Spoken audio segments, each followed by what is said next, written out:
Disparition de Delphine Jubilard, pourquoi son amant n'a jamais tenté de la retrouver? Avant de disparaître subitement, Delphine Jubilard, en procédure de divorce, avait rencontré un autre homme. Un coup de foudre pour les deux amants dont l'histoire s'est brutalement arrêtée après une nuit de décembre 2020. L'homme, dévasté, n'a toutefois jamais été vu participer aux recherches, ni à ses hommages. Renan Folgoa, journaliste du Parisien aujourd'hui en France, a écrit un livre sur l'affaire qui reste irrésolue depuis le mois de décembre 2020. Le mystère Jubilard, édition Studio Fact. Dans cet ouvrage, le reporter tente d'apporter des éclaircissements à ce fait divers sans corps ni scène de crime. Il a ainsi voulu interroger les différents protagonistes de ce cas complexe comme le mari de l'infirmière du Tarn. Cédric Jubilard, suspect numéro actuellement en prison pour homicide par conjoint. Il a également rencontré l'amant de la jeune femme, mère de Louis et Elia. Pour Femme Actuelle, il revient sur sa rencontre marquante avec celui avec qui elle voulait refaire sa vie une fois son divorce prononcé. Il explique notamment pourquoi il n'a jamais été vu en train de participer au battu pour trouver une trace de celle qu'il aimait. Quand Renan Folgoa rencontre celui qu'on surnomme l'amant de Montauban, il voit en lui la douleur et du chagrin à l'état brut. En effet, après la nuit du 15 au 16 décembre 2020, il perd celle avec qui il projetait de s'installer et fonder une nouvelle famille. Pour cet amant, c'était un drame absolu. Il me raconte qu'il y avait cette envie future de s'établir dans une ferme, près d'Albi. Avec pourquoi pas un poulailler. Il y avait la notion de famille recomposée qui apparaissait dans leurs conversations.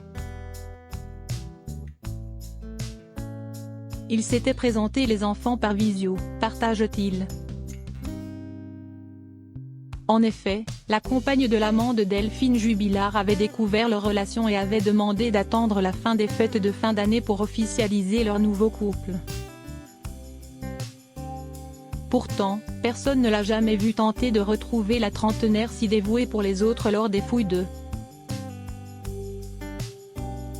grande ampleur menées par les autorités comme les proches.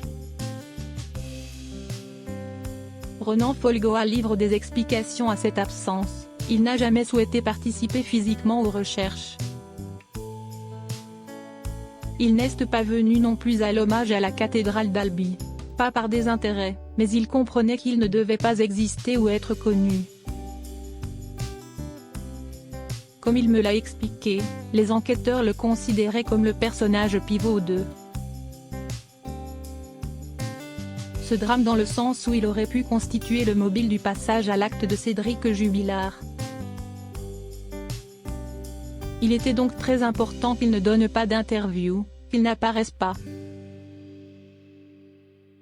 Un temps interrogé par les forces de l'ordre dans le cadre de l'affaire, il a été rapidement écarté de tout soupçon.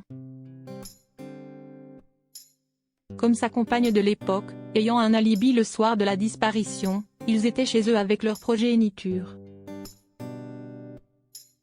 Il tente depuis de rester le plus discret possible, lui qui a pu faire monter la colère en Cédric Jubilard. En effet, si la femme du confident de Montauban donne sa bénédiction aux amoureux, la réaction du mari de Delphine, homme colérique, parfois humiliant, pose question. Ce soir de décembre, a-t-il compris que son histoire avec son amour de jeunesse était bel et bien terminée, passant alors à l'acte? Une thèse soutenue par l'avocat de membres de la famille de Delphine née au Saguel. L'expertise des lunettes, qu'elle portait ce jour et qui se sont cassées, va en tout cas dans le sens d'une scène de violence physique.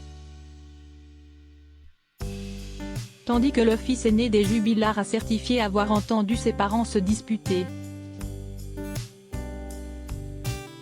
Cédric Jubilard reste présumé innocent des faits qui lui sont reprochés jusqu'au jugement définitif de cette affaire.